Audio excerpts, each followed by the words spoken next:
As soon as the referee whistles, the field turns into organized chaos. 21 athletes fight for every meter as if their lives depend on it. Only one of them seems not to understand what is happening. He doesn't run, doesn't contest space, doesn't ask for the ball, he just wanders. And that's exactly where the danger lies. The player who seems oblivious to the game is capturing information that no one else notices. The one who seems off is Lionel Messi. He doesn't disappear from the game, he camouflages himself to emerge at the perfect moment, like magic in the system. But why does he do that? Think about this. Barcelona and Real Madrid, a classic.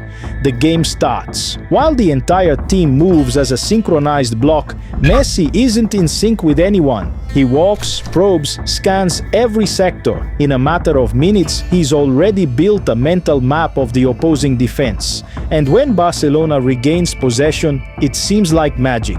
Messi is exactly in the space he'd spotted before anyone else, all alone, prepared. And here comes the ball. Before he even touched it, he'd already seen Suarez attacking the open space. And with one single, almost lazy touch, he dismantles the entire defense. Suarez finds himself face to face with the goalkeeper. For years, this confused even the most experienced people. Today, he's completely uninterested. Messi is completely out of the game.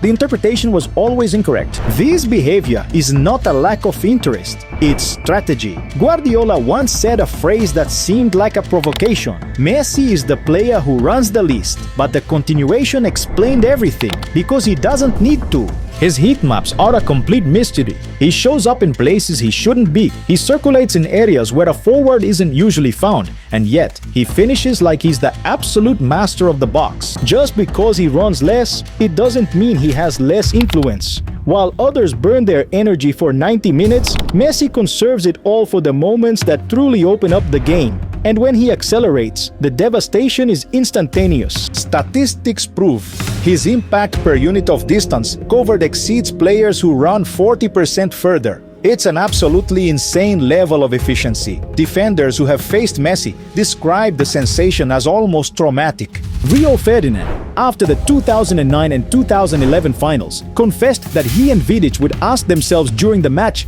"How is this guy dominating everything without even coming close to us?" The answer is quite simple. Messi doesn't just evade marking, he completely disarms the entire marking system. That header goal in the 2009 final came from an almost invisible movement. It came from the left, crossed the middle, and appeared in the box as if it had teleported. No one followed him. The defense was frozen, not understanding where he had come from. And the craziest thing is, none of these plays follow a set script. There is no fixed pattern. Every single run is built purely on improvisation. Let's take another example from that same classic match against Real. The entire play unfolds along the right flank, all calm. Messi sees two defenders in front of him. He makes a quick burst as if to receive the pass, but he doesn't want the ball. His objective is different, to take both markers with him, because he's already seen Suarez coming in behind the defense. The trap works, the defenders bite, Messi opens up the space, and Suarez just taps it into the net. And this only works because Messi's technical foundation is absurd. But curiously, nothing about it seems forced. The first thing that fools everyone is the way he positions his body. Do you remember that play against Real in 2011? Chest to one side, hips to the other, eyes looking elsewhere, and still, it comes out as if the ball knew exactly where it needed to go. Then comes the almost invisible detail. Tiny feints combined with quick microbursts. There's a moment in running when our feet leave the ground. And during that microsecond, it's impossible to change direction. Messi avoids doing that. He keeps his feet glued to the turf as much as he possibly can. This secret allows him to change direction, like someone turning a page, without stumbling, without losing his balance. Pay attention to one of his kicks. He steps once, twice, 3 times as he prepares to strike. The defender next to him put his foot down only once. The difference in stability is enormous. And even at 100 kilometers per hour, Messi tricks the defender with a body feint. He opens 20 centimeters between him and the ball. And that's it. The minimum space becomes an escape tunnel. With these passes, something else absurd happens. When the play gets stuck, any player hesitates. Messi doesn't. He spins, makes a first-time pass, and shows up again. He keeps the attack breathing. In his finishing, he breaks all patterns. He's left-footed, and everyone knows it, but almost a third of his goals came from his right foot. That destroys the goalkeeper's timing. He has no weak foot, and physically, he is a walking contradiction. Short, compact, with thick legs, an extremely low center of gravity, and the incredible resilience to withstand tackles that would bring down much larger men. Maradona once famously said, "The ball seems stuck to his foot." And that's not poetic exaggeration, it's science. Studies in biomechanics and optical tracking reveal something truly shocking. Messi keeps the ball under control at speeds that other players can only reach without it. His pace remains between 75 and 85% of his top speed, even when dribbling, while others must decelerate to control the ball.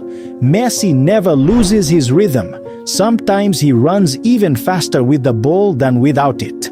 Guardiola transformed this into an almost scientific phrase. Messi is the only one who runs faster with the ball than without it, and the data confirms another hidden weapon: the frequency of his touches. While a common attacker takes 3 or 4 steps before touching the ball, Messi takes a touch every 2. That's a millisecond gained, a defense completely dismantled. But there's an element that few people comment on: his brain, the constant scanning of the field. Midfielders, such as Xavi, exhibit an exceptionally high scanning rate, specifically 0.83 scans per second before receiving the ball. This is significantly above the Premier League's average of 0.6. Even Messi, despite being an attacker, surpasses the majority of players in his own position. This means that when he receives it, he already knows who is free, where there's space, and what the next step will be. Under Guardiola, Messi became the team's central intelligence. As a false nine, he pulled defenders out of the penalty area, opening up vast spaces, and allowed Xavi, Iniesta, and the wingers to exploit the void he had created. The game seemed endless, always breathing, because Messi kept it alive. Under Valverde, the team, which was slower and aging, needed adjustments. Messi started dropping deeper, particularly when the pressure came from the wings. Valverde himself often said that Messi saw solutions that even he, as coach, hadn't seen.